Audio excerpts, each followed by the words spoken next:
स्थान पर बैठ जाएं और अब मध्य प्रदेश गान की प्रस्तुति होगी।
मध्य प्रदेश में सिविल सेवा परीक्षा में चयनित अभ्यर्थियों को नियुक्ति पत्र एवं उन्मुखीकरण कार्यक्रम आज माननीय मुख्यमंत्री जी के मुख्य आतिथ्य में आयोजित किया जा रहा है। हमारे भारतवर्ष की एक और शाश्वत परंपरा है अतिथि देवो भव, और इसी क्रम में सबसे पहले मैं आग्रह करना चाहूंगी श्री विनोद कुमार जी, अपर मुख्य सचिव सामान्य प्रशासन विभाग से, कि वे हमारे कार्यक्रम के मुख्य अतिथि डॉक्टर मोहन यादव जी हमारे मुख्यमंत्री जी का पुष्पगुच्छ के साथ स्वागत करें। आइए तालियों के साथ हम सभी स्वागत करें माननीय मुख्यमंत्री जी डॉक्टर मोहन यादव जी का। इसी क्रम में आग्रह है श्री लोकेश यादव जी आयुक्त वाणिज्य कर विभाग से कि आप भी पुष्पगुच्छ भेंट कर माननीय मुख्यमंत्री जी का स्वागत करें। वैसे भी बहुत जरूरी हो जाता है कि सरकार निवेदन करना चाहेंगे श्रीमती रजनी सिंह जी अपर आयुक्त वाणिज्य कर विभाग से कि वे श्री विनोद कुमार जी अपर मुख्य सचिव सामान्य प्रशासन विभाग का पुष्पगुच्छ से स्वागत करें। आग्रह करना चाहेंगे श्रीमती सपना सोलंकी जी अपर आयुक्त वाणिज्य कर विभाग से कि वे श्री SN मिश्रा जी अपर मुख्य सचिव जनजातीय विभाग का पुष्पगुच्छ के साथ स्वागत करें। आग्रह करना चाहेंगे श्रीमती रजनी सिंह जी अपर आयुक्त वाणिज्य कर विभाग से कि वे श्री मनीष श्रीवास्तव जी अपर मुख्य सचिव पंचायत एवं ग्रामीण विकास का स्वागत करें। आग्रह करना चाहेंगे श्रीमती सपना सोलंकी जी अपर आयुक्त वाणिज्य कर विभाग से कि वे श्रीमती रश्मि अरुण शमी प्रमुख सचिव स्कूल शिक्षा विभाग का पुष्पगुच्छ के साथ स्वागत करें। जरूरी है। मंचासीन सभा सामान्य अतिथिगुरु का हम हार्दिक स्वागत करते हैं, अभिनंदन करते हैं और अब मैं आग्रह करना चाहूंगी श्री विनोद कुमार जी, अपर मुख्य सचिव सामान्य प्रशासन विभाग से, कि वे हम सभी को कार्यक्रम की रूपरेखा से अवगत करवाएं, साथ ही साथ स्वागत उद्बोधन देने की कृपा करें।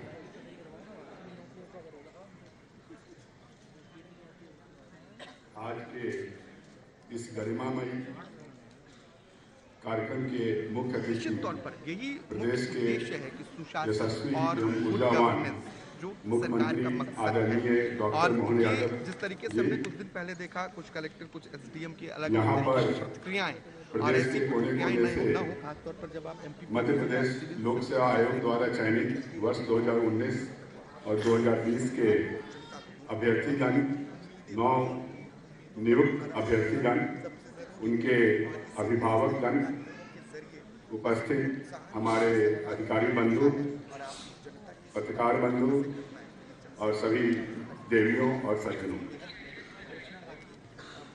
आज मध्य प्रदेश शासन के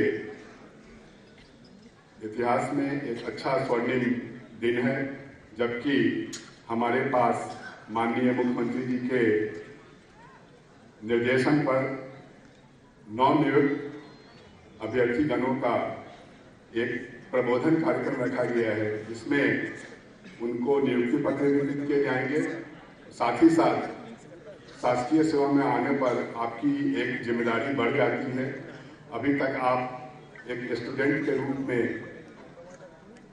कार्य कर रहे थे, अब आपके ऊपर बहुत बड़ी जिम्मेदारी आने वाली है, जिसमें कि आप अब प्रशासन की तरफ से, मध्य प्रदेश शासन की तरफ से आम जनता को जो समस्याएं हैं उनको, उनके उत्थान के लिए मध्य प्रदेश शासन के द्वारा जो विभिन्न योजनाएं चलाई जा रही हैं, उनके कार्यान्वयन, उनका ठीक ढंग से इम्प्लीमेंटेशन हो सके, जरूरतमंदों को उनका सही ढंग से लाभ मिल सके, इसके लिए अब आप कार्य करेंगे।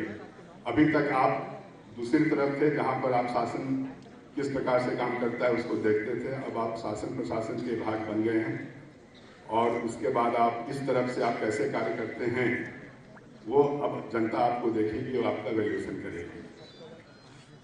यह हर आदमी, हर स्टूडेंट यह चाहता है कि वो बड़ा होकर के देश के लिए, अपने प्रदेश के लिए कुछ अच्छा काम करे, और आप आज उन कुछ लकी अभ्यर्थियों में से हैं जिनका कि चयन हुआ है, और आप अपने नए जोश खरोश के साथ यहाँ पर उपस्थित हैं। आज आपको नियुक्ति पत्र माननीय मुख्यमंत्री जी के कर कमलों से मिलेगा और अब आप एक्टिव सेवा में आएंगे, और मुझे आशा ही नहीं, पूर्ण विश्वास है कि आप नई ऊर्जा के साथ, नए दमखम के साथ, नए जोश के साथ आप इस महती भूमिका का निर्वहन पूरे अपने दिलो जान से करेंगे।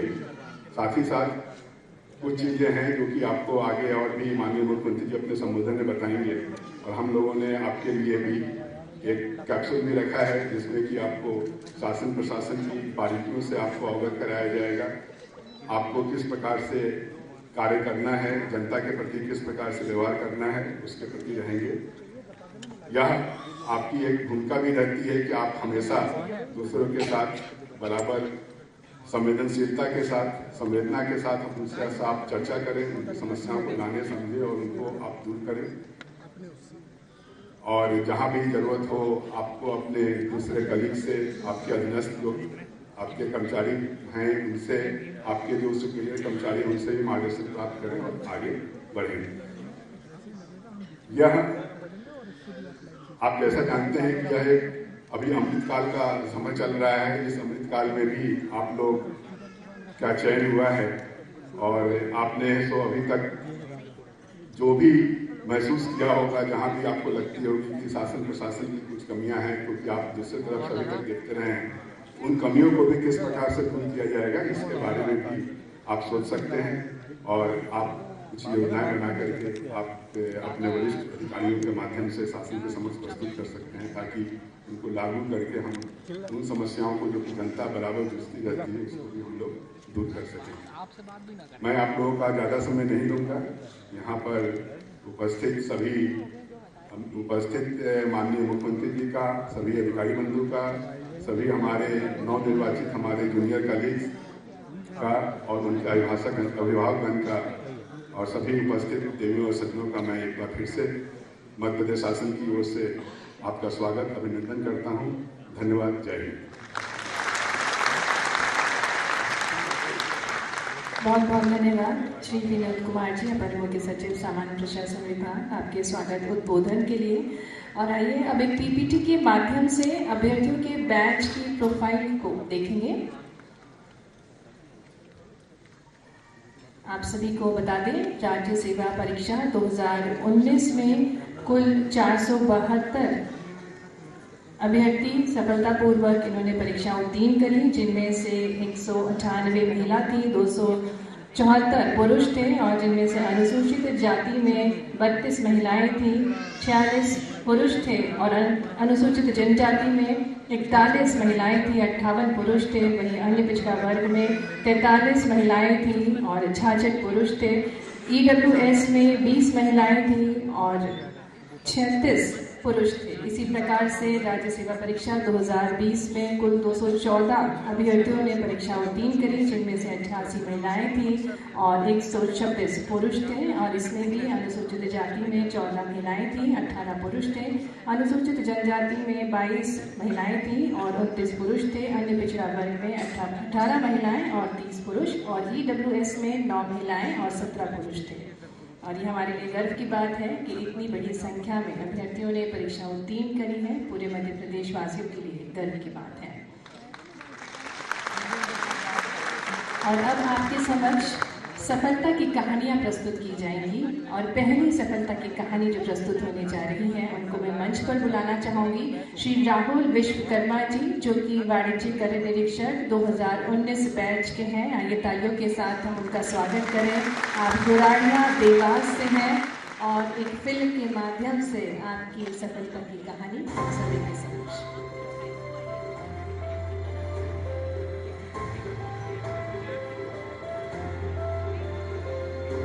पापा कृषि यंत्रों पर पेंट का काम करते हैं, मम्मी हाउस वाइफ है और छोटा भाई गांव में किराने की दुकान है जो चलाता है। हमारे परिवार से पहले ऐसे कोई बैकग्राउंड से रहे नहीं, पढ़ाई का भी कोई गाइडेंस नहीं था। फाइनेंशियल कंडीशन काफ़ी, मतलब जब मैं तैयारी करने आया था तब भी काफ़ी ज़्यादा दिक्कत में भी, अभी फिर भी ठीक है। हमारे गाँव के पास में एक दिव्यांग दीदी है, क्योंकि मैं भी दिव्यांग हूँ तो उससे मतलब उन दीदी को देखकर मतलब उनका क्षेत्र में काफ़ी नाम विकसित लेती थी। तो उससे मुझे प्रथम मोटिवेशन ये मिला कि अगर गांव से रहकर दिव्यांग दीदी अगर कर सकती है तो मैं क्यों नहीं कर सकता। मुझे सिविल सर्विसेज सबसे ज़्यादा सही रास्ता लगा, क्योंकि इसमें मैं समाज के लिए और खुद के परिवार में सभी के लिए कुछ ना कुछ अच्छा कर सकता हूँ। सुबह 7 बजे से कोचिंग रहती थी 2 बजे तक, उसके बाद में फिर लाइब्रेरी ज्वाइन कर रखी थी तो लाइब्रेरी जाता था। दिव्यांगों के प्रति सरकार काफ़ी संवेदनशील है। केंद्र सरकार द्वारा 3% से लेकर 4% तक रिजर्वेशन दिव्यांगजनों को दिया जा रहा है। जब प्री क्वालिफाई हुआ था तब सरकार तरफ से 15,000 रुपये की राहत राशि दी गई थी, जिसमें मैं आगे अपनी पढ़ाई के लिए कर सका। उसके बाद में मेंस क्वालिफाइंग होने के बाद में भी जो सहायता राशि मिलती है तो सरकार द्वारा मुझे नियमित मिली है। ये एक लक्ष्य था कि मुझे ये चीज़ करना है। तो काफ़ी ज़्यादा दिक्कतें आई, लेकिन एक समय के बाद में टाइम सही आता ही है। तो इसलिए अगर सही डायरेक्शन में और पूरे डेडिकेशन के साथ अगर मेहनत करते हैं तो ये लक्ष्य हासिल हो सकता है। मैं देश सेवा के लिए मेरा जितना सामर्थ्य होगा मैं वो करूँगा। बिल्कुल, मेहनत करने वालों की कभी हार नहीं होती। राहुल विश्वकर्मा जी की कहानी थी। और दूसरी हम सफलता की कहानी देखेंगे सुश्री प्रियंका भलावी जी, जो कि डिप्टी कलेक्टर 2020 बैच की हमारे साथ मंच पर हैं। और मैं मध्य प्रदेश के एक आदिवासी बाहुल्य जिले बैतूल में जन्मी और पली बड़ी हूँ। मेरे पिताजी प्राइमरी स्कूल में शिक्षक हैं और मेरी मदर हाउसवाइफ है। बैतूल से ही मैंने अपनी स्कूलिंग और कॉलेज की पढ़ाई सरकारी स्कूल और कॉलेज से कंप्लीट करी। कॉलेज की पढ़ाई पूरे होने के बाद मेरे अंदर एक डिलेमा था कि मुझे करियर ऑप्शन क्या चूज़ करना चाहिए। मैं बहुत कंफ्यूज थी। उस समय में मेरी फैमिली में मेरी बुआ के बच्चे सिविल सर्विसेज की तैयारी कर रहे थे, तो मेरा रुझान भी उस ओर बढ़ा।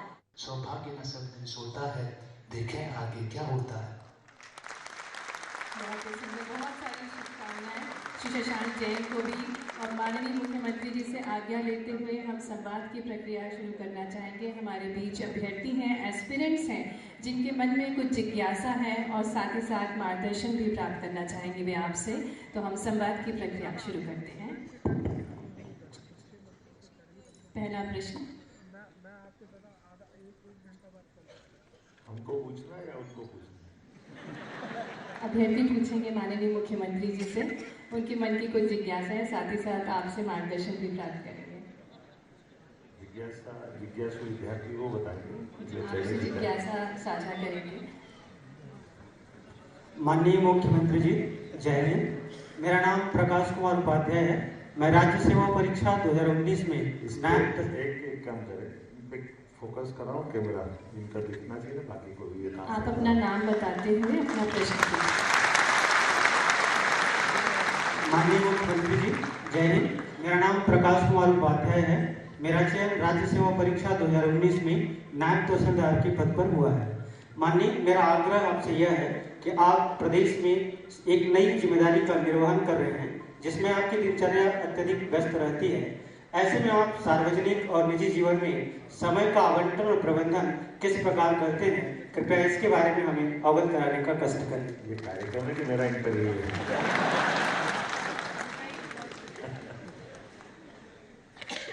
देखो, ये हमें ऐसे पब्लिकली कैसे बोलना चाहिए मेरे को मालूम नहीं है, लेकिन ये बात सही है कि मैं मेरी बता सकता हूँ कि मैं कैसे करता हूँ।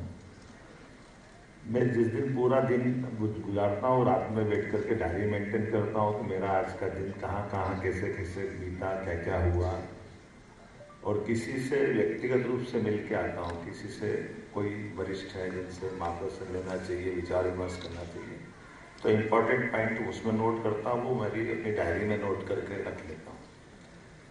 जब दोबारा उनसे मिलने जाएंगे तो उनके बताए गए मामलों में हमने उनसे आगे बढ़ के बताते तो सामने वालों को भी अच्छा लगता है, हमको भी लगता है कि हमने स्मरण रखा है।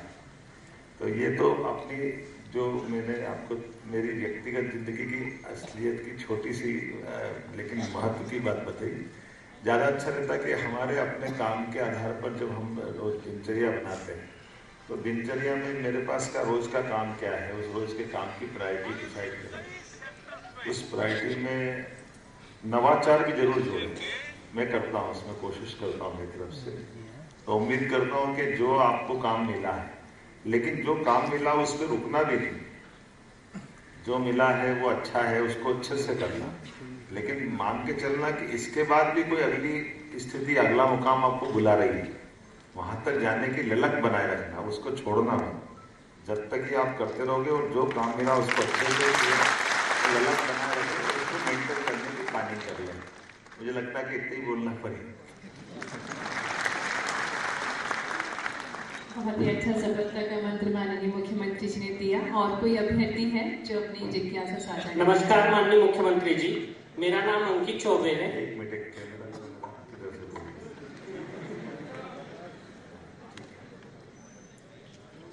आप मेरे को दिख रहा हूँ, मैं बाकी के लिए भी बोल रहा हूँ।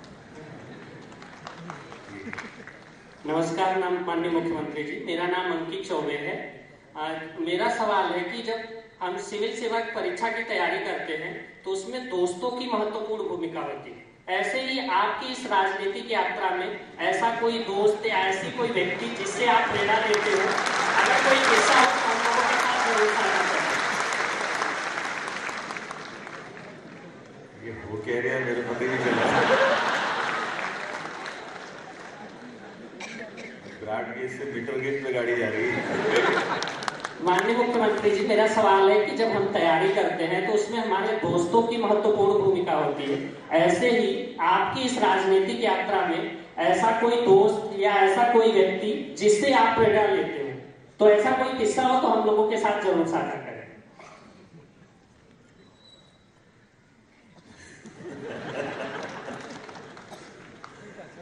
मेरे से पूछ रहे हो तो मैं मेरी कठिनाई बता सकता हूँ। ये बात सही है कि हम अपने अपने जीवन में जब भी हम कोई काम करने जाते हैं तो हमारे काम करने के तरीके में हमारी सहायता करने वाले लोग भी होना चाहिए, जो जिनके कारण से हम अपने उद्देश्य की प्राप्ति करें।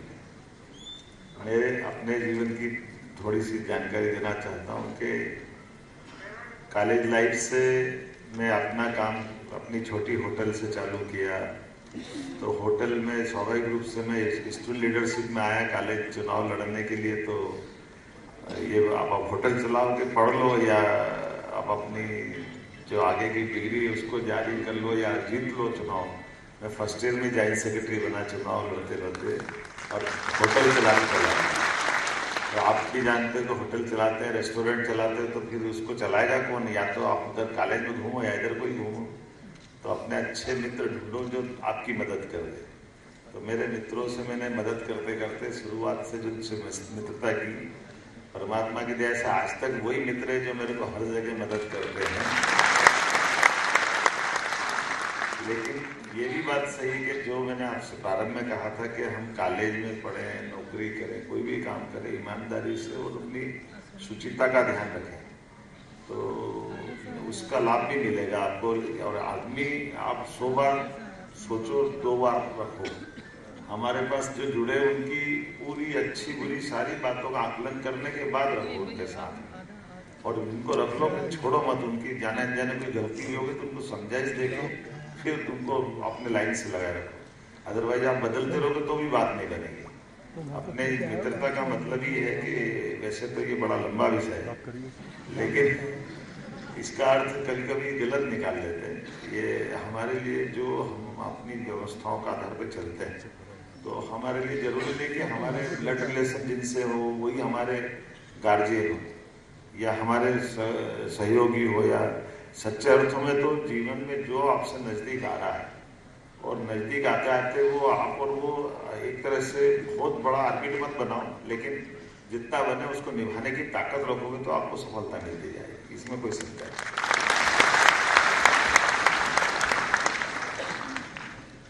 नहीं। धन्यवाद माननीय मुख्यमंत्री जी। अभ्यर्थियों की जिज्ञासा बढ़ती जा रही है आपके मार्गदर्शन के लिए। हमारे बीच एक और अभ्यर्थी हैं जी, आप अपना प्रश्न पूछ सकते हैं। नमस्कार माननीय मुख्यमंत्री जी। मैं आयुषी साहू। कैमरा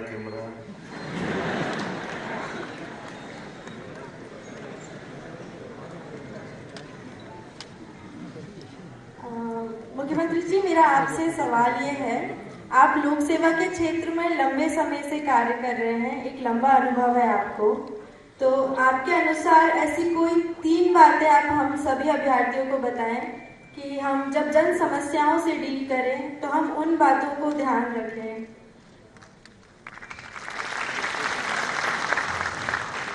एक बार रिपीट करना पूरा प्रश्न।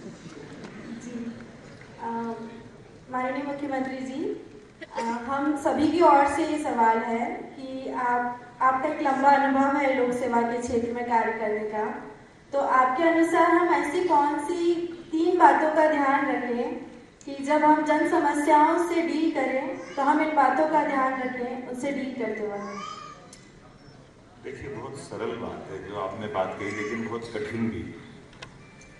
एक तो हम कोई भी जिन बातों को लेके चलेंगे, उस बातों को खास करके उसका इफेक्ट किस पे आ रहा है, क्या आ रहा है, उसकी गंभीरता का एहसास हमको होना चाहिए। हमारे द्वारा किए गए काम के आधार पर हमारी वो गरिमा बढ़ाने वाला काम होना चाहिए। जाने अनजाने भी हमसे उसमें गलती न हो, ये प्रयास रहना चाहिए। परमात्मा तो नहीं है, हम तो इंसान हैं, हो सकता गलती भी हो, लेकिन हमारा इंटेंशन गलत नहीं होना चाहिए। हमारा इंटेंशन हमेशा सही दिशा में होना चाहिए कि हम इसको कितना अच्छा और कैसे बेहतर कर सकते। दूसरा, मैंने मेरे प्रयास किए थे कि कोई भी विभाग में बैठे हैं अगर, तो उस विभाग के दायरे से बाहर आकर के भी उस विभाग को गौरवान्वित वाले मौके जरूर ढूंढते रहो। कभी कभी हमको विभाग का अहंकार भी हो जाता है कि बस मैं ये कर रहा हूँ तो मेरे इस विभाग के लिए, मेरे उस बात के लिए, मेरे काम के लिए बस यही सब कुछ है। तो वो भी विभाग भी सही है, लेकिन उसके अलावा भी बाकी परिस्थितियां दूसरे विभाग तालमेल की दृष्टि से भी होना चाहिए। और तीसरी महत्व की बात है कि हमारे जीवन से जहां से हम आए वो जड़ों को नहीं काट लें, हम अहंकार पालने अधिकारी बन गए, बड़े आदमी बन गए, हमारे जीवन में हमने बहुत हासिल कर लिया, ये सब मैं अब इसको क्या बोल सकता हूँ। जैसे मैं आज का ही उदाहरण देता हूँ, मैंने अभी थोड़ा सा एक कठोर निर्णय लेके आया।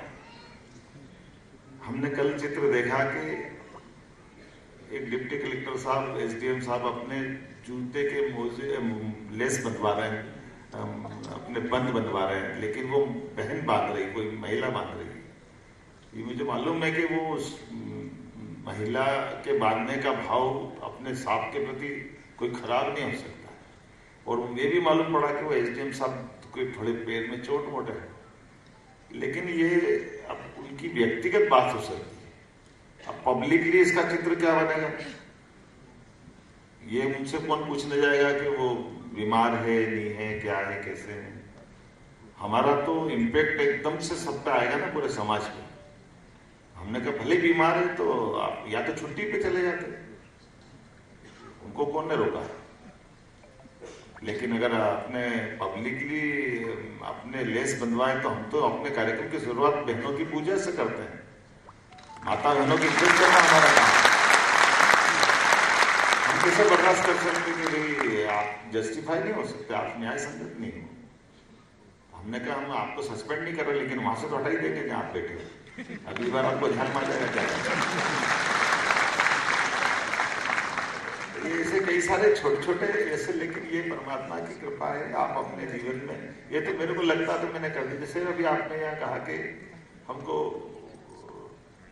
राष्ट्रगान या जो वंदे मातरम, एक तरह से वो राष्ट्रगान और राष्ट्रगीत के समय ही खड़े रहना चाहिए, वो हमारे सबके लिए आदर की चीज। लेकिन एक परंपरा बन गई अब, जैसे हमारा मध्य प्रदेश गान बना, अच्छी बात है, कोई विश्वविद्यालय गान बनाता है, कोई कॉलेज का गान बनाता है, कोई अलग से कोई संस्थान अपना गान बनाए और वो अपने नियम बनाने लग गए कि हम भी राष्ट्रगान की तरह खड़े हो। ये क्या बात हो गई। फिर राष्ट्रगान राष्ट्रगीत की व्यवस्था का आधार पर बाकी को तो बराबर नहीं कर सकते। ये आपको अपनी व्यवस्थाओं के आधार पर विचारवान बने रहना चाहिए। हो सकता है वो आपको थोड़ी अटपटी लगेगी कि ये पुरानी परंपरा को तोड़ के क्यों है, फलाना ठिकाना, ये ठीक है, चलता रहता है। क्योंकि हमारे यहाँ परमात्मा, ये एक ऐसे विषय तो दर्शन का विषय है। सत्य क्या है, सत्य काल बाह्य नहीं है। सत्य का मतलब आज जो सत्य दिख रहा, हो सकता कल के बाद उसमें भी कुछ और नई चीज निकल जाएगी, तो वो मानना पड़ेगा। हमारा समाज, हमारी संस्कृति निरंतर ये इस तरह की व्यवस्था में प्रभावमान रहती है, और उसमें से जो समायाचीन होता है आज के लिए जो ज्यादा जरूरी है उसको लागू करते हैं। पुराने में हो सकता कुछ अच्छा ही होगी, लेकिन आज उसमें कुछ बदलाव की जरूरत है तो बदलाव भी करते हैं। इसीलिए इकबाल ने कहा कि कुछ बात है कि हंसती मिटती नहीं हमारी। वो जो कुछ बात है, वो लचीलापन हमारा है, ये समय के साथ हमको सदैव अच्छे से और अच्छे की तरफ ले जाए। मुझे लगता है कि मेरी बात पूरी हो गई, मेरा भाषण भी करा लिया आप लोगों ने। धन्यवाद मुख्यमंत्री जी। हमारे बीच कुछ एस्पिरेंट्स भी हैं जो आने वाले दिनों में लोक सेवा परीक्षा देंगे, उसकी तैयारी कर रहे हैं, उनसे भी हम प्रश्न लेना चाहेंगे आपके लिए। नमस्कार माननीय मुख्यमंत्री जी, मेरा नाम अभिनव आर्या है। मेरा चयन सहायक संचालक स्कूल शिक्षा विभाग के पद पर हुआ है। माननीय मुख्यमंत्री जी, आज इस मंच के माध्यम से मैं आपसे हम सभी को यह बतलाने का अनुरोध करना चाहूँगा कि प्रदेश के विकास को लेकर के आपकी क्या क्या प्राथमिकताएं हैं।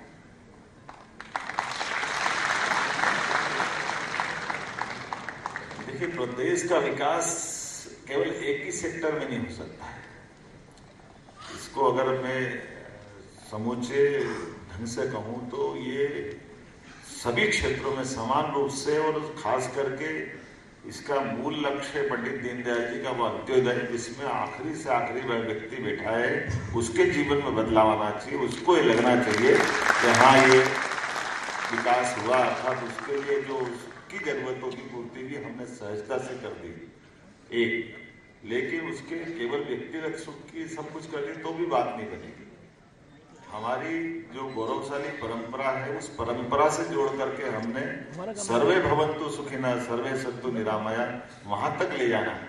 तो विकास की एक दर्शन अलग अलग प्रकार के भी। एक दर्शन ये भी कहता रोटी कपड़ा और मकान जीवन के बस 3 निशान। केवल रोटी कपड़ा मकान दे दो तो बात बन जाएगी क्या? तो हमारे जितने साधु संत है वो तो हमको मालूम है रोटी कपड़ा मकान सब छोड़ करके अलग संसार में जाते हैं। तो उनके जीवन में क्या है, वो कोई उनकी कौन सा दर्शन है? तो सुख क्या है, सुख के पीछे क्या उसका आधार क्या है, उसकी मत ये जो बड़ा लंबा विषय है। लेकिन अभी तो अपन अपने प्रदेश में आ जाएंगे। सभी क्षेत्रों में सभी विभाग अपने समन्वित रूप से मध्य प्रदेश को देश के नंबर 1 राज्य पे ले जाए और देश माननीय प्रधानमंत्री के नेतृत्व में नंबर 1 का देश बने। इसलिए अमृत काल के लिए हमने ये लक्ष्य लिया है।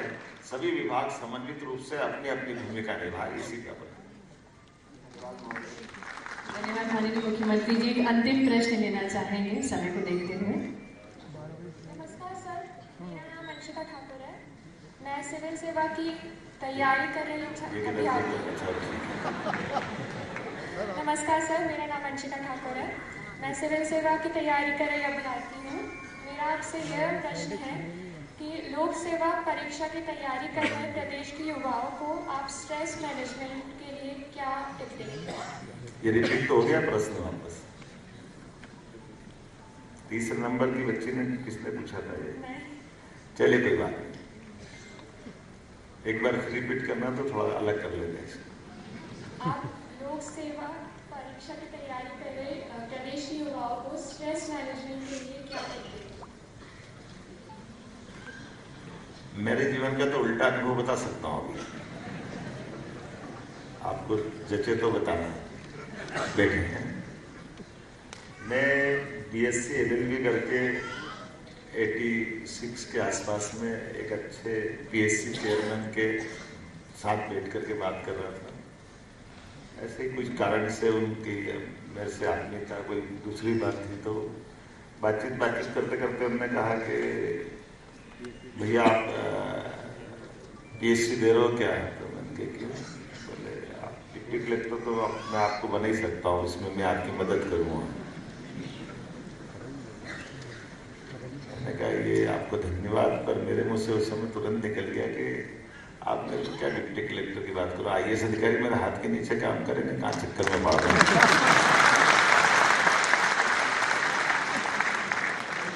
और ये उस समय की बात है, मैं जब खाने के होटल चलाता था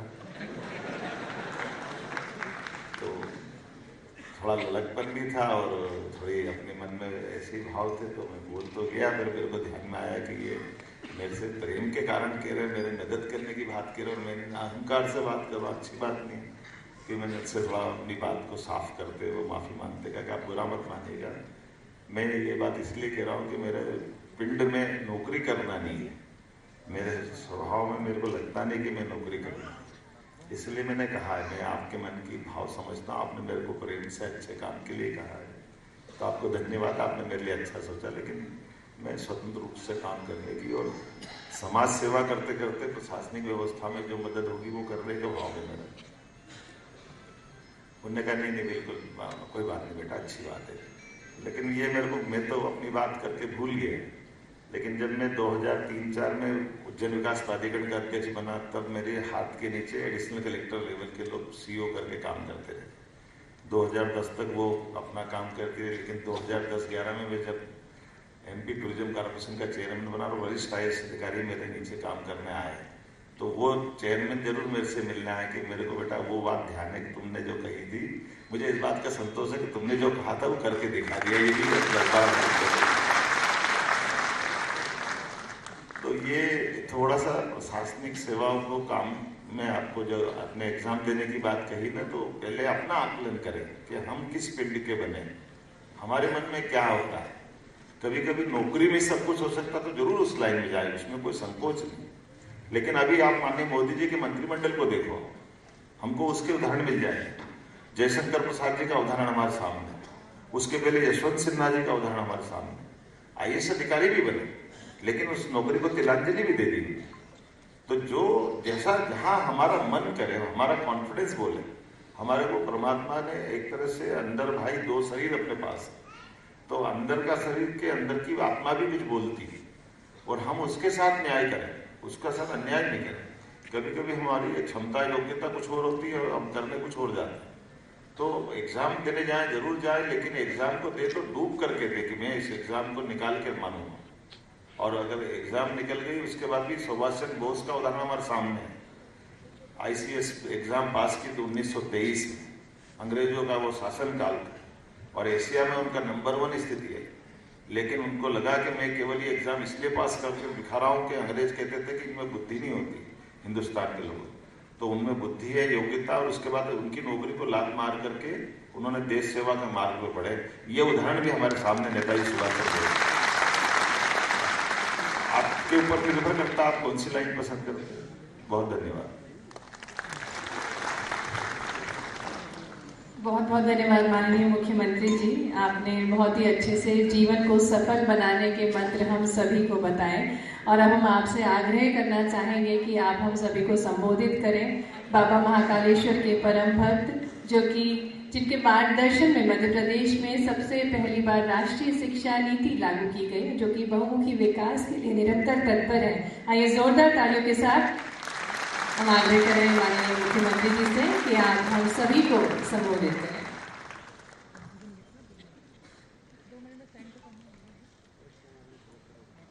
बोल तो सब दिया, लेकिन अब बोलना क्या पड़ेगा, ये नया विषय आ गया। सबसे पहले तो मैं मध्य प्रदेश लोक सेवा आयोग के सभी चयनित अभ्यर्थियों को मेरी अपनी ओर से बधाई और शुभकामना देता हूँ। आप सबको आपके जीवन की नई शुरुआत हुई है, नई दिशा में आप बढ़े हैं, और समूचा मंच, मैं पूरे मंच का भी अभिनंदन करना चाहूँगा। वर्षों की तपस्या आप लोगों ने की होगी, परिवार की आशा, अपेक्षा, आकांक्षाओं के बलबूते पर आप अपने अपने ढंग से आज इस मुकाम तक पहुंचे हैं। इसमें आपको संतोष भी है और भविष्य की संभावना भी है और मेरी शुभकामना भी है। और ये भी सुखद संयोग है, परमात्मा की दया है कि अयोध्या में अभी अभी भगवान की गर्भगृह में प्राण प्रतिष्ठा हुई।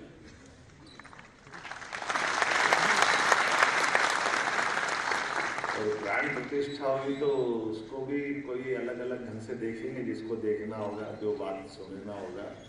लेकिन हमारे लिए समझने की बात है, माननीय प्रधानमंत्री जी ने जो संबोधन हमको दिया है, उसके एक एक वाक्य को सुनोगे तो आपको ध्यान में आ जाएगा। सच्चे अर्थों में भगवान की प्राण प्रतिष्ठा के बाद एक तरह से देश के अंदर भी सुशासन की प्राण प्रतिष्ठा हुई, राम राज्य की तरफ बढ़ाया हुआ कदम भी हम मान सकते हैं। और ऐसे काल में भगवान राम को बहुत अलग अलग प्रकार से जाना जाता है, देखा जाता है। उनके अपने व्यक्तिगत जीवन के संबंधों के आधार पर उनका अलग चित्र बनता है, लेकिन राम राज्य की हम सबको भी वो सुशासन की अगर कोई अच्छी परिभाषा पूछता है तो एक शब्द में हम बता देते हैं राम राज्य। और राम राज्य मतलब उनका सुशासन का वो उस समय का आदर्श उदाहरण। तो ऐसे में आपको ये कार्यभार मिल रहा है, इसलिए आप भी भाग्यशाली है। मैं आपको बधाई देता हूं कि आप राम राज्य के उस पति के लंबे पासे के पति बन के जा रहे हैं। और ये एक तरह से नियुक्ति पत्र आपको मिल रहा है। अब ये नियुक्ति पत्र नहीं है, ये एक विश्वास का पत्र है, ये आपकी संभावना का पत्र आपको मिला है। मैं आपको बधाई देना चाहता हूँ इस नाते से। इस विश्वास के पत्र के माध्यम से आप भविष्य में सबल, सक्षम, सुशासित हमारा मध्य प्रदेश बने, इसमें एक बड़ी भूमिका अदा कर सकते और एक बड़े प्रशासनिक अधिकारी के नाते से आप आगे जा सकते। और मैंने जैसे पहले भी कहा था बातचीत में कि ये आपका अंतिम पड़ाव भी नहीं है। इस काम को करते करते आप अपने अंदर की ललक बनाए रखें कि आप बाकी भी कोई एग्जाम देना तो देते रहिए।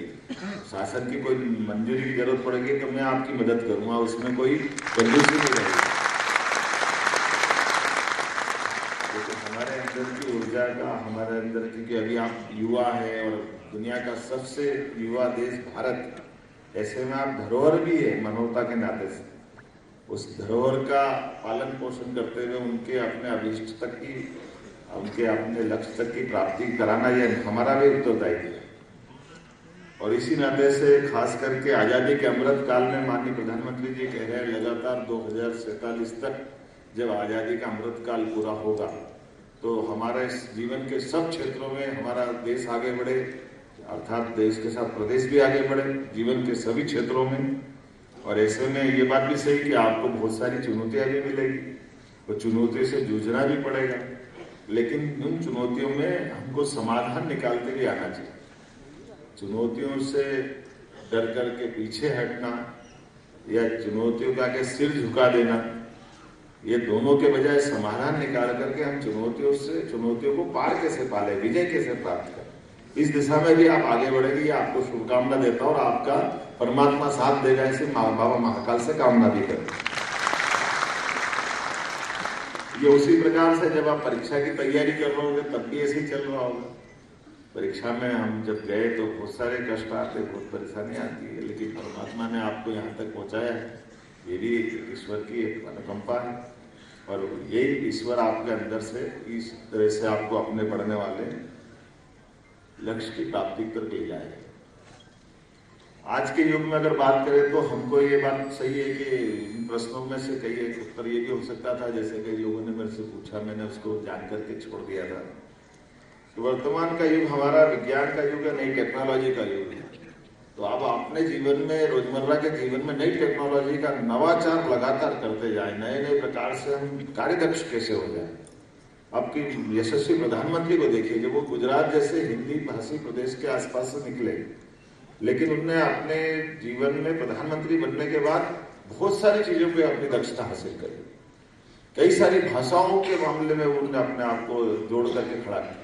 तो नवाचार के साथ नई टेक्नोलॉजी का उपयोग भी आप अपन भी सब करें, ये भी बहुत आवश्यक है। इससे ये ट्रांसपेरेंसी भी बनेगी और हमारी दक्षता भी बढ़ेगी।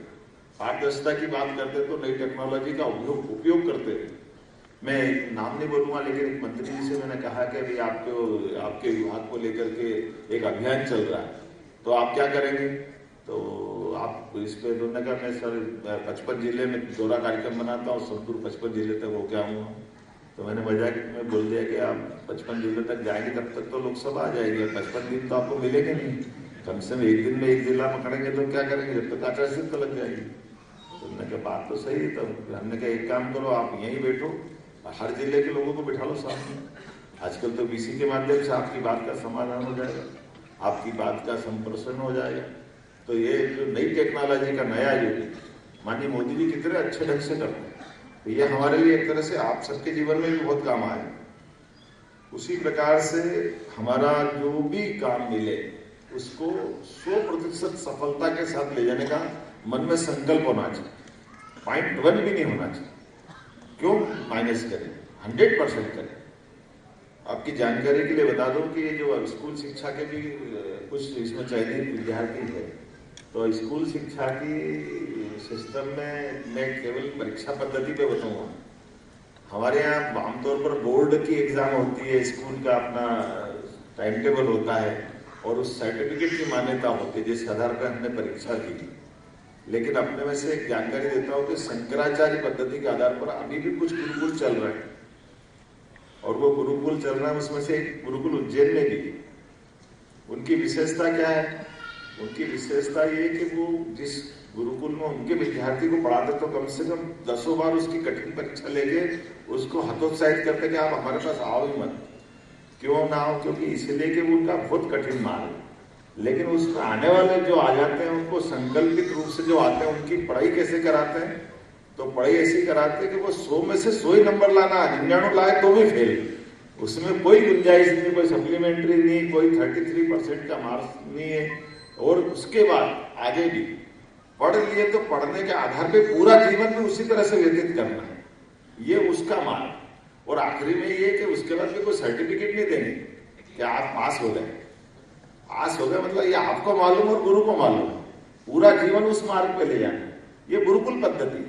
मैं ये नहीं कह रहा कि ये हमारे लिए लगना चाहिए, लेकिन उसमें अपने काम की बात इतनी है कि वो हमको कार्यदक्ष बनाने के लिए 100% शंकराचार्य पद्धति वो तो सिखाई देती कि ऐसा भी होता है क्या, जो हमारे लिए अभी तक अपने किसी के विचार में भी बड़ी मुश्किल। मैंने भी जब पहली बार सुना तो बड़ा अटपटा लगा, लेकिन ये हमारी अपनी ऐसी कई सारी धारा बह रही है जिसके आधार पर हम सीख सकते हैं। अब इसमें अपने आचरण में मानवीय मूल्यों का भी और सहकर्मियों के साथ व्यवहार का भी बहुत महत्व।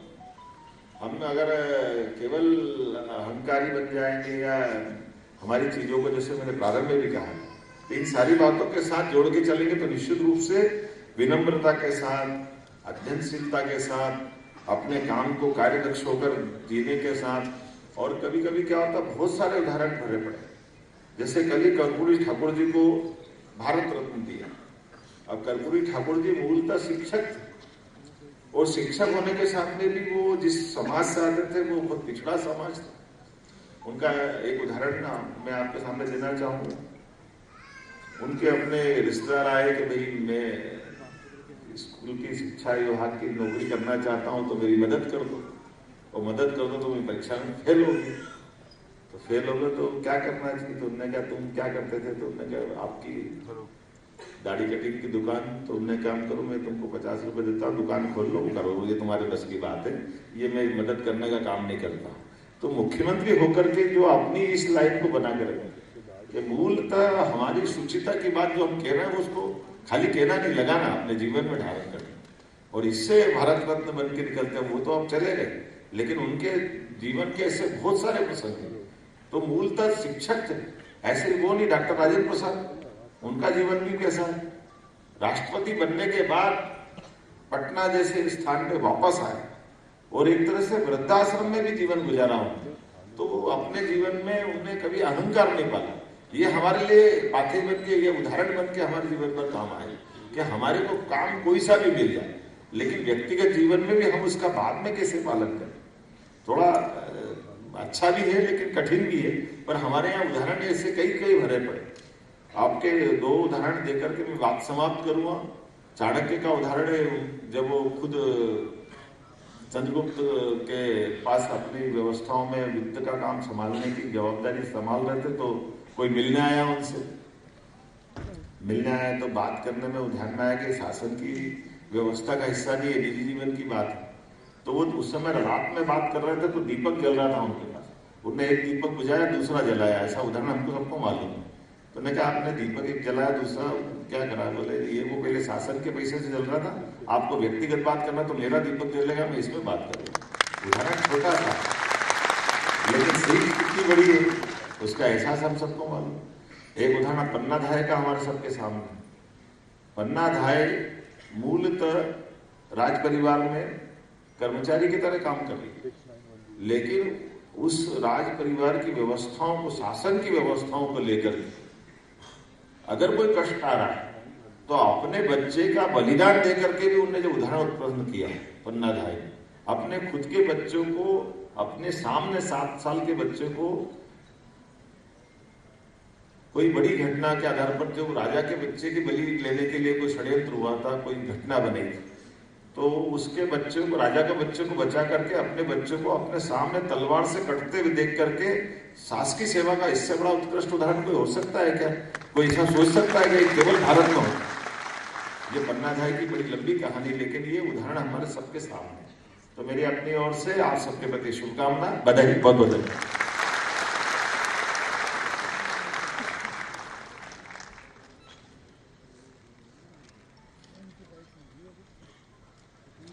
बहुत बहुत धन्यवाद माननीय मुख्यमंत्री जी। आप निश्चित ही युवा शक्ति आपके साथ है और मध्य प्रदेश को विकास की नई ऊंचाइयों तक लेके जाएंगे हम सभी। और अब हम आमंत्रित करने जा रहे हैं अभ्यर्थियों को और निवेदन करेंगे माननीय मुख्यमंत्री जी से कि आप अभ्यर्थियों को नियुक्ति पत्र प्रदान करें। इसी क्रम में सबसे पहले मैं मंच पर आमंत्रित कर रही हूँ कमर्शियल टैक्स डिपार्टमेंट से सुश्री वर्षा पवार, वाणिज्य कर अधिकारी के पद पर आपकी नियुक्ति हो रही है। आइए तालियों के साथ हम सभी अभ्यर्थियों का स्वागत करें। सुश्री वर्षा पवार, वाणिज्य कर अधिकारी, कमर्शियल टैक्स डिपार्टमेंट। और इसके बाद कमर्शियल टैक्स डिपार्टमेंट से श्री राहुल विश्वकर्मा, वाणिज्य कर निरीक्षक के पद पर आपकी नियुक्ति होगी। तालियों के साथ स्वागत करें हम सभी अभ्यर्थियों का कमर्शियल टैक्स डिपार्टमेंट से श्री राहुल विश्वकर्मा। बहुत सारी शुभकामनाएं Shri Rahul Vishwakarma ji. Commercial tax excise department से सुश्री नेहा प्रजापति, आबकारी उप निरीक्षक के पद पर आपकी नियुक्ति होगी। आपको बहुत सारी शुभकामनाएं। कमर्शियल टैक्स रजिस्ट्रेशन डिपार्टमेंट से सुश्री प्रियंका साहू, जिला पंजीयक पद पर आपकी नियुक्ति हो रही है। आपको बहुत सारी शुभकामनाएं। कमर्शियल टैक्स रजिस्ट्रेशन डिपार्टमेंट से श्री विमलेश ठाकुर, उप पंजीयक के पद पर आपकी नियुक्ति हो रही है। बहुत सारी शुभकामनाएं आपको। कोऑपरेटिव डिपार्टमेंट से सुश्री नेहा मौर्य सहकारिता निरीक्षक के पद पर आपकी नियुक्ति हो रही है। कोऑपरेटिव डिपार्टमेंट श्री अखिलेश पाठक सहकारिता निरीक्षक, आप दिव्यांग हैं और आपकी सहकारिता निरीक्षक के पद पर नियुक्ति हो रही है। आपको बहुत सारी शुभकामनाएं। फाइनेंस डिपार्टमेंट श्री जमुना डुडवा सहायक संचालक वित्त एसटी। तालियों के साथ स्वागत करें हम सभी अभ्यर्थियों का। फाइनेंस डिपार्टमेंट से श्री दयाराम डाबर सहायक संचालक स्थानीय निधि संपरीक्षा। आपको बहुत सारी शुभकामनाएं श्री दयाराम डाबर जी। फूड एंड सिविल सप्लाई से श्री समेत जैन सहायक संचालक के पद पर आपकी नियुक्ति हो रही है। बहुत सारी शुभकामनाएं Shri Samet Jain ji. Food and civil supply department में श्री कुलदीप मौर्य सहायक संचालक के पद पर आपकी नियुक्ति हो रही है। बहुत सारी शुभकामनाएं आपको। जीएडी कार्मिक सुश्री Priya Pathak deputy collector Hardua colony ग्राम नागौर जिला सतना। बहुत सारी शुभकामनाएं सुश्री प्रिया पाठक जी आपको। जीएडी डिपार्टमेंट में ही सुश्री प्रियंका भलावी डिप्टी कलेक्टर राजेंद्र वार्ड बैतूल। बहुत सारी शुभकामनाएं सुश्री प्रियंका भलावी जी। गृह विभाग से में श्री अक्षय डिग्रसे डीएसपी श्री अक्षय जी, आपको बहुत सारी शुभकामनाएं। गृह विभाग में ही सुश्री अन्नपूर्णा सिरसाम डीएसपी के पद पर आपकी नियुक्ति हो रही है। बहुत सारी शुभकामनाएं सुश्री अन्नपूर्णा जी। जेल विभाग में श्री संस्कार बावरिया जिला जेल अधीक्षक के पद पर आपकी नियुक्ति हो रही है। जेल विभाग सुश्री प्रतिभा पटेल जिला जेल अधीक्षक के पद पर आपकी नियुक्ति हो रही है। बहुत सारी शुभकामनाएं सुश्री प्रतिभा पटेल जी। लेबर विभाग से सुश्री सृष्टि तिवारी हमारे बीच दृष्टिबाधित सुश्री सृष्टि तिवारी आपकी श्रम अधिकारी पद पर नियुक्ति हो रही है। लेबर विभाग में बहुत सारी शुभकामनाएं सुश्री सृष्टि तिवारी जी। लेबर विभाग में ही सुश्री आशा सिरशाम सहायक श्रम अधिकारी एसटी महिला। आइए तालियों के साथ स्वागत करें सुश्री आशा सिरशाम का। एमएसएमई विभाग में श्री प्रतीक यादव सहायक संचालक उद्योग माणिक बाग रोड इंदौर। तालियों बजती रहनी चाहिए, ये स्वर्णिम पल है सभी के लिए। एमएसएमई विभाग से सुश्री पूजा बघेल सहायक संचालक धर्मपुरी जिला धार। सहायक संचालक के पद पर सुश्री पूजा बघेल जी की नियुक्ति हो रही है। माननीय मुख्यमंत्री जी आपको नियुक्ति पत्र दे रहे हैं। पंचायत एवं ग्रामीण विभाग में श्री प्रदीप सिंह लोधी विकास खंड अधिकारी के पद पर आपकी नियुक्ति हो रही है। बहुत सारी शुभकामनाएं श्री प्रदीप सिंह जी। श्री श्रीकांत उइके पंचायत एवं ग्रामीण विभाग विकास खंड अधिकारी के पद पर आपकी नियुक्ति हो रही है। माननीय मुख्यमंत्री जी आपको नियुक्ति पत्र दे रहे हैं। बहुत सारी शुभकामनाएं। पब्लिक रिलेशन विभाग से सुश्री हिमांशी बजाज सहायक संचालक जनसंपर्क के पद पर आपकी नियुक्ति होने जा रही है। आपको बहुत सारी शुभकामनाएं सुश्री हिमांशी बजाज जी। श्री शिवेंद्र गुर्जर जी आपका भी पब्लिक रिलेशन विभाग में सहायक संचालक के पद पर नियुक्ति होने जा रही है। आपको बहुत सारी शुभकामनाएं श्री शिवेंद्र गुर्जर जी। सुश्री रंजना रावत रेवेन्यू डिपार्टमेंट में नायब तहसीलदार के पद पर आपकी नियुक्ति हो रही है। आपको बहुत सारी शुभकामनाएं सुश्री रंजना रावत जी। श्री शशांक जैन रेवेन्यू डिपार्टमेंट में ही नायब तहसीलदार के पद पर आपकी नियुक्ति होने जा रही है। आप दृष्टिबाधित हैं तो बहुत सारी शुभकामनाएं श्री शशांक जैन जी। नायब तहसीलदार के पद पर आपकी नियुक्ति हो रही है। स्कूल एजुकेशन डिपार्टमेंट से सुश्री शीलू शर्मा सहायक संचालक के पद पर आपकी नियुक्ति हो रही है। तालियों के साथ हम स्वागत करें सुश्री शीलू शर्मा जी का। स्कूल शिक्षा विभाग में ही श्री गौतम वर्वे सहायक संचालक के पद पर आपकी नियुक्ति हो रही है। माननीय मुख्यमंत्री जी आपको नियुक्ति पत्र दे रहे हैं। बहुत सारी शुभकामनाएं। ट्राइबल विभाग में श्री रजत सोनी को हम मंच पर आमंत्रित करेंगे। आपको जिला संयोजक के पद पर नियुक्ति पत्र दे रहे हैं माननीय मुख्यमंत्री जी। ये स्वर्णिम अवसर है हमारे लिए, हम सब के लिए ये प्रेरणा का अवसर है। श्री रजत सोनी जी को बहुत सारी शुभकामनाएं। ट्राइबल विभाग में ही श्री हर्षित कौरव जी को मंच पर आमंत्रित करेंगे। आपको क्षेत्रीय संयोजक के पद पर नियुक्ति पत्र प्राप्त हो रहा है माननीय मुख्यमंत्री जी के कर कमलों द्वारा। अर्बन डेवलपमेंट डिपार्टमेंट में सुश्री रंजना गोयल जी को मंच पर आमंत्रित करते हैं। आप मुख्य नगर पालिका अधिकारी के पद पर नियुक्ति पत्र प्राप्त कर रहे हैं। तालियों से हम स्वागत करें, अभिनंदन करें सभी अभ्यर्थियों का। अर्बन डेवलपमेंट डिपार्टमेंट में ही श्री धर्मराज यादव जी, जिन्हें मुख्य नगर पालिका अधिकारी के पद पर नियुक्ति पत्र माननीय मुख्यमंत्री जी के शुभ कर कमलों द्वारा नियुक्ति पत्र प्राप्त हो रहा है। बहुत बहुत धन्यवाद माननीय मुख्यमंत्री जी। कार्यक्रम को आगे बढ़ाते हुए मैं आग्रह करना चाहूँगी श्रीमती रश्मि अरुण शमी जी, प्रमुख सचिव स्कूल शिक्षा विभाग से, कि वे प्रदेश की विगत 20 वर्षों की प्रगति यात्रा एवं प्रमुख सामाजिक एवं आर्थिक संकेतकों का प्रस्तुतिकरण करें। साथ ही मध्य प्रदेश सरकार के परिप्रेक्ष्य में नीतियों एवं कार्यक्रमों का प्रस्तुतिकरण करें।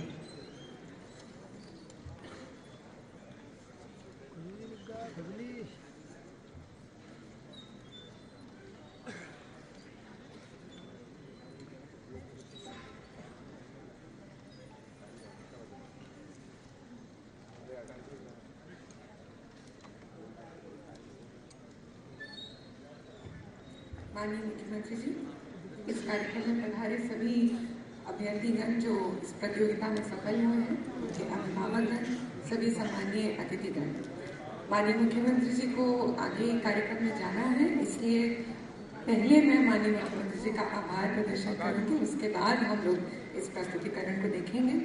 आप सब ने अभी माननीय मुख्यमंत्री जी की बात सुनी और आपने ये समझा कि इस प्रदेश के विकास के प्रति वो कितने कटिबद्ध हैं और आप सब से उनकी कितनी अपेक्षाएं हैं। मैं माननीय मुख्यमंत्री जी को हृदय से धन्यवाद देना चाहूँगी कि वो आप सबको प्रेरणा देने के लिए इस कार्यक्रम में यहाँ पधारे हैं और आप सबको उन्होंने इंस्पायर किया है कि आप लोग बहुत ही अच्छी तरीके से कटिबद्ध होकर इस प्रदेश के विकास में अपना सहयोग करें। मैं सभी इस कार्यक्रम में पधारे अतिथियों का भी धन्यवाद देना चाहूँगी जिन्होंने इस कार्यक्रम में सहयोग किया है।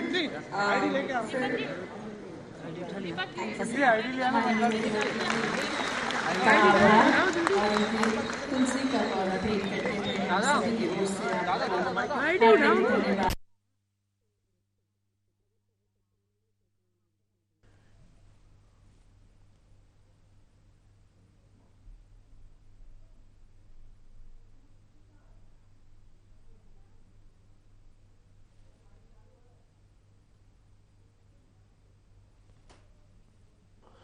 तो सीधी तस्वीरें आप राजधानी भोपाल के रविंद्र भवन से देख रहे हैं, जहां आपको बता दें कि सिविल सेवा के वर्ष 2019 और 20 के लिए चयनित 686 अभ्यर्थियों को नियुक्ति पत्र सीएम डॉक्टर मोहन यादव ने प्रदान किए। आपको बता दें कि मुख्यमंत्री इस दौरान नवागत अधिकारियों के साथ उन्होंने सीधा संवाद किया। चयनित अभ्यर्थियों को मध्य प्रदेश सरकार के विजन से भी अवगत कराया। तो राज्य सरकार के इस कार्यक्रम के आयोजन का उद्देश्य सिविल सेवा परीक्षा की तैयारी में जुटे अभ्यर्थियों का उत्साहवर्धन एवं नवागत अधिकारियों को गुड गवर्नेंस, सतत विकास का लक्ष्य एवं मध्य प्रदेश शासन के विजन से अवगत कराना है। कुल 686 चयनित अभ्यर्थियों में 187 अनारक्षित, 157 अन्य पिछड़ा वर्ग, 110 अनुसूचित जाति, 150 अनुसूचित जनजाति और 82 आर्थिक रूप से कमजोर वर्ग के अभ्यर्थी हैं। तो आपको बता दें कि नवागत अधिकारी वाणिज्य कर विभाग, वित्त विभाग, कार्मिक विभाग, राजस्व विभाग, स्कूल शिक्षा, सूक्ष्म, लघु एवं मध्यम, गृह विभाग, नगरीय प्रशासन विभाग, पंचायत एवं ग्रामीण विकास विभाग, श्रम विभाग, जनसंपर्क विभाग, जनजातीय कार्य विभाग, खाद्य एवं नागरिक आपूर्ति विभाग, सहकारिता विभाग एवं जल विभाग में पदस्थ होंगे।